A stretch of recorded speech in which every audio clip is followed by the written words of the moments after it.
Good afternoon, Crap to Cream. So I was going to do this segment at the end of the video, but I've decided to put it at the front because I think more people might be interested in this than some of the other stuff that I've been doing. So this is just a bit of a review on the Tasman, the Kia Tasman that I've bought. Now done about 700 Ks, I think. Had it about a month, and yeah, some quirky little things I found using the car. So anyway, go to the back. One of the selling features is the depth of the tray and the size of the tray. So it's great, but if you put something in and you want to try and get it out from the side, it's a long way down, and it is a bit awkward on occasions. However, the saving feature is that the tailgate comes down, and then there's this step here. You can put your foot in there and you can just stand up and you can get in and you can get access to the tray easily. Just something, you know, get used to. I've put a bit of a mat in there because I've had engines and hydraulic rams and things in the car, bags of salt, all sorts of stuff. I just don't want to damage the tray. I haven't found use for the 240 volt supply over there yet, but no doubt that'll come into play at some point. Everything's so solid. It really sounds solid when you open and shut things. This now houses some straps and gloves for tying things down in the rear of the tray. The tie down points, the low tie down points, are very handy. Haven't used the high ones yet. The lights in the back are very handy. So yeah, the tie down points at the back there and the one over at the front, they are very good. Low enough down so that you can get a bit of purchase on something in the tray. As I've said before, loads of room, truckloads of room, unbelievable. And even I haven't used the 240 volt supply down here either yet, but no doubt I know it's there if I need it. But apart from that, yes, yeah, great, no problem really.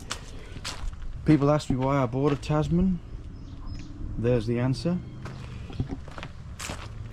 So one of the things that I have found, right, is getting in is very straightforward. Right, you just can pull yourself up and you can just jump in. And while I'm in here, I'll just go through one of the other things that I've noticed. So when you have the I'll start the engine. So when you have the engine on, well, when you're driving, obviously, sorry, if you have the indicators on and you're just changing lane, then on a freeway or something, it's very handy, but as soon as you're doing a maneuver in a car park or something, the steering wheel tends to block the view. Minor detail, I know, but yeah, I always seem to end up there when I'm negotiating into park somewhere. I do notice that sometimes when I'm steering, that my hand catches the gear change on the side here. I've noticed that. Not a big deal, not a big thing. Still keep on reaching over here for the gear stick, but I suppose I'll get used to that. Everything else works a treat. I haven't used the table in the middle yet, and typically I store my phone either here or here. Don't usually use this space, even though that's designed for it, because that's for charging the phone, and rarely do I charge the phone in the car at this time. But apart from that, yeah, 773 I've done now, 773 Ks. So getting out right now, maybe I'm just a short ass, but I always end up sliding off the seat onto the floor, and I'm not sure how long, so I will be getting some side steps. That'll make it easier to get in and out. And I love the clonk of the door, right? It's a really solid sounding closing of the door. So apart of that, beautiful, right? Love it. Best colour to have, red, I believe, because that's just the colour that I like. So yeah, and when you're going along on a bumpy track, I don't know whether it's something to do with the, well, it's clearly something to do with the rear suspension, but the front suspension, soft and not too soft, but it's very, very nice. You know, it doesn't wallow, whatever. But the back, if you're on a bumpy road, then you get that like jiggly feeling in your stomach, or wobbly feeling in your stomach with the rear suspension when it goes over potholes and bumps in the road. Not so much speed bumps and things like that, but yeah, potholes or grooves in the road. It tends to send that a wobbly feeling through your stomach. I don't know, sort of boat feeling I used to get in a boat when it hits a wave, if you know what I mean. Anyway, apart from that, yeah, very comfortable, and the performance is fine. I don't find it sluggish. I think it's great. I have no problem with the performance of the car. I'm so confident in the performance that sometimes I do some stuff that maybe I'm not supposed to do. Easily hangs on around 100, getting about, as I think I mentioned before, out today 7.8 litres 100.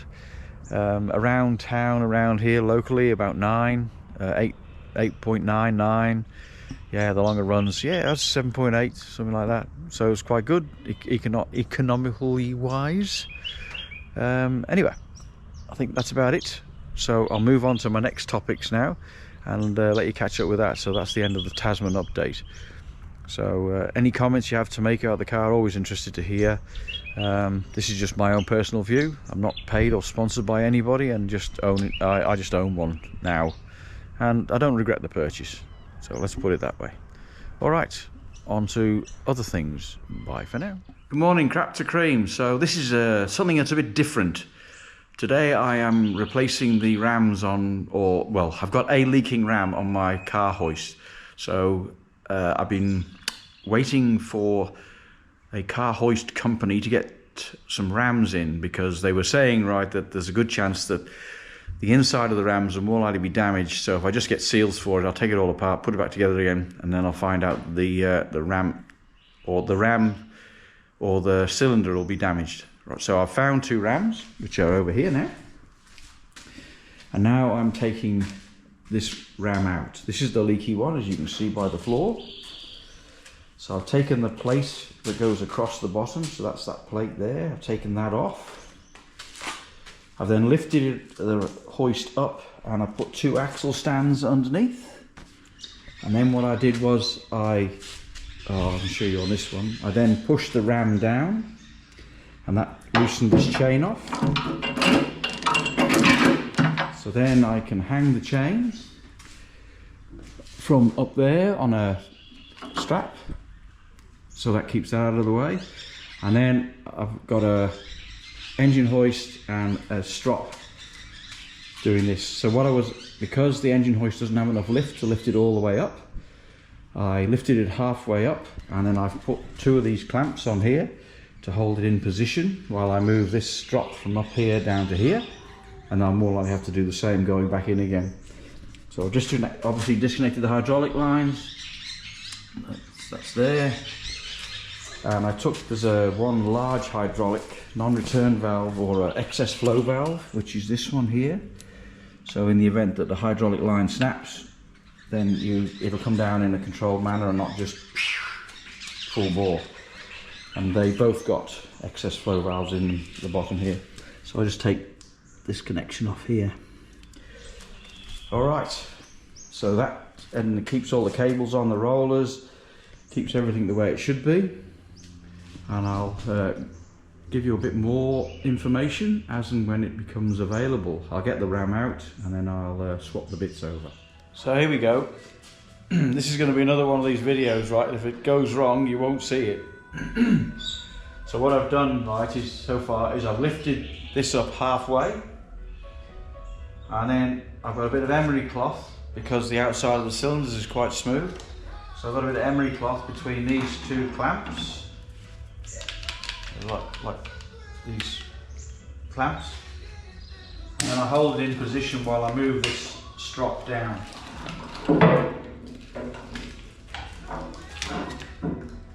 So while I move the strop down, and now as you can see, the cylinder's starting to come out and it's starting to lean over.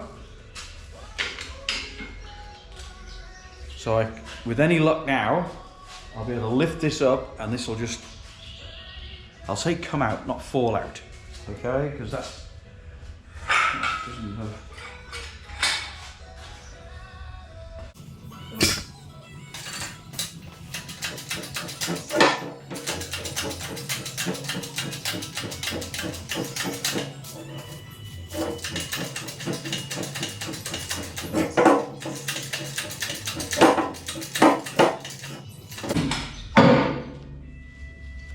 So yeah, roughly halfway, not exactly. So there you go. Hydraulic ram out. And I'll just drop it down. It's always better to have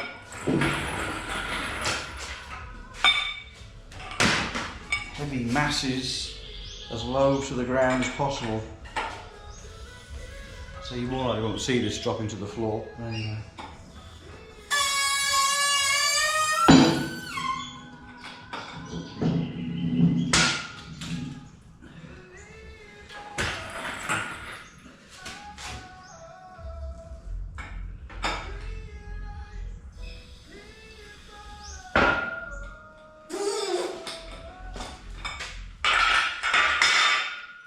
All right, so as you can see, that's the ram out now on the floor. Got a little bit out of whack with the halfway mark. So I'll take this fitting out now. I'll put that into the new one. I'll check that on the hose before I put it in to make sure the threads haven't been damaged, because there's nothing worse than finding that damaged when you get it in. And then I'll just go through the reverse process. Then I'll put the fitting back on top of the ram, and then I'll release the chain. This chain, I'll release that back onto the top of the ram, and then hopefully the next time you see it, it'll be when I power it up and then I lift it up. All right, so that's what I'm up to right now. So here we are, the new ram now. So I've put the strop, the sling, whatever you want to call it, I put that lower than center, and then when I've dropped it in all the way to the bottom, I can then push the strop out through the bottom rather than trying to get it up through the top, because trying to get it up through the top, it'll be tight, because that's the way I lifted it. So when you go against the way you lifted it, so this should now just fall in here.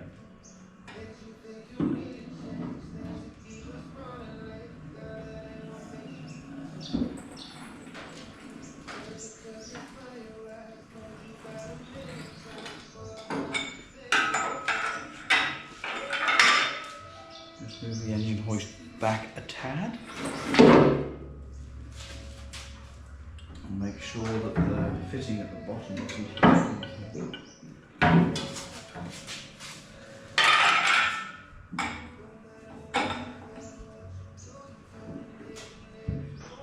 So as soon as you feel resistance, and you stop and reassess.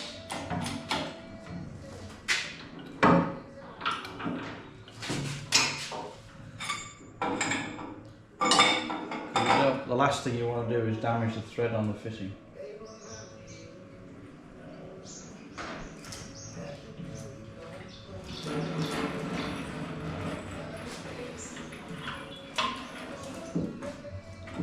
So now the bottom of the ram has magically appeared in the bottom of the hoist. So I can now turn this to get the fitting in the right place, and then I'll just finish dropping it to the bottom.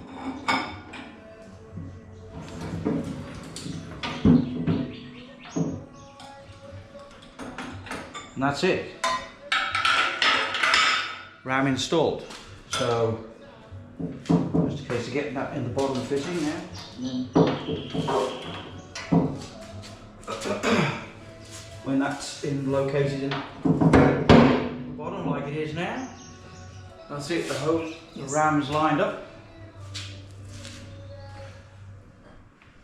So the chain runner is a drop on the top of the ram, and then all I'll do then is lift the chain over the top, put the little guard over the top, connect the hose, the hydraulic hose, and we're all done. And then the next shot should be when I've cleaned everything up and I'm giving the hoist a bit of a test run. All right, I'll be back in a second. All right then, so there you go. Both rams are installed now. Leak free. Still a bit of a mess around here because I've got to clean all that up because that did leak. But yeah, nice new rams all installed, hoist working perfectly. Alright, so what I'll do now is I will just go down to my Kia Tasman and I'll just run through some of the stuff that I've found, like having driven it now for 750 k's and doing some various little bits and pieces with it. Mainly little jobs, picking up stuff and dropping off stuff and all that. Anyway, I'll go through that very shortly. I'll just clean this mess up and then put everything back together, and I'll see you in a minute. This is engine stand progress. I can't remember exactly without going back to the video and seeing where I was exactly up to, but this is where I'm up to now. So I've got the tacho in. I've got a gauge that I had left over from the restoration. I've got my panel here. I've now put a little fuse box here. Coils mounted. I've mounted the fuel pump here now. I've put an extra bracket in here to go across there, and this is the isolator now, which is in the earth strap. So I've got the two cables for the battery there now, and I've welded this here because no doubt if this is close to this and you get any vibration from the engine, this will rattle on that, so I don't want that to happen, so I welded that to that. Took the earth for the fuel pump there, and I've got a bit of a problem over here which I'm working on now. So this isn't the right back plate for this engine, so what I've got to do now is I've got to make a spacer for here. I think I have mentioned this, and then I've got to get my starter motor, which is here, to be a better fit in there, because right now it's like that. And if I was putting the later 18V plate on, that the starter motor would fit. I don't know how it's all going to work with the flywheel yet, so I'll have to put it all together and figure it all out. I've got some stuff in my lathe there to make the spacer for this. Yeah, so that's a little problem that I've got, and I can't put the engine back on the stand to carry on with all the other stuff until I've figured this out, because there's no point putting the engine on the stand until this back plate's on and the starter motor's mounted and it all meshes correctly. If anybody's got an 18V back plate, a late one, where this distance here, I think it's this one here, is 6 inches, around 6 inches. This is only 4.1 inches, and it has a 90-degree bit that comes out here somewhere. Anybody's got one lying around and they don't want it, then let me know in the comments, and yeah, how much you want for it and postage from wherever you are. I know it's a bit heavy, but if you've got one lying around, I'll take it. RP seem to have paid to transport a lot of stuff around the world right now, so I don't think one black plate's going to make any difference. Alright, so now I'll take you up to the other shed because I've been polishing Millie. So this is just a short segment. I'm just polishing, or I was polishing Millie up here, ready to go to a show at the weekend, but we've had rain forecast now, so yeah. These are really painful to clean, as no doubt a lot of people will know. Wow, what a job that was. And yeah, brake dust, beautiful stuff. So yeah, just been giving it a bit of a polish, and yeah, on the hoist makes it easier to get the lower sections of the body. So yeah, cleaning the right wire wheels is a real joyful job. And as you can see right now, the new rams that I've installed are working. There's some residual oil on the floor there, but it's not leaking anymore, which is good. All right, so this is a bit of a longer video, and I apologize for last week. I try and put one out on a Thursday, but we had a lot of stuff going on with the grandkids and things like that, and they of course take priority. So yeah, I think that'll do for now. The next video, which was supposed to be the first one, is talking about replacing the rams in the shed. So you'll see what I do replacing the hydraulic rams on the hoist. All right, so thank you very much indeed for the subscriptions. Thank you very much indeed for the comments, all gratefully received. and any comments, I'll always try to reply to anything you put down in the comments section. And yeah, I'm getting this monetized thing now. I don't know how it all works, but anyway, if anybody contributes anything, thank you very much indeed. It's gratefully received. I'm not doing it for that reason. I'm not looking for sponsors. I'm not looking for ads. I just, you know, I'm just doing videos, that's all. All right, I think that's about it. So again, thank you very much indeed for everything, and yeah, catch you soon. Bye for now.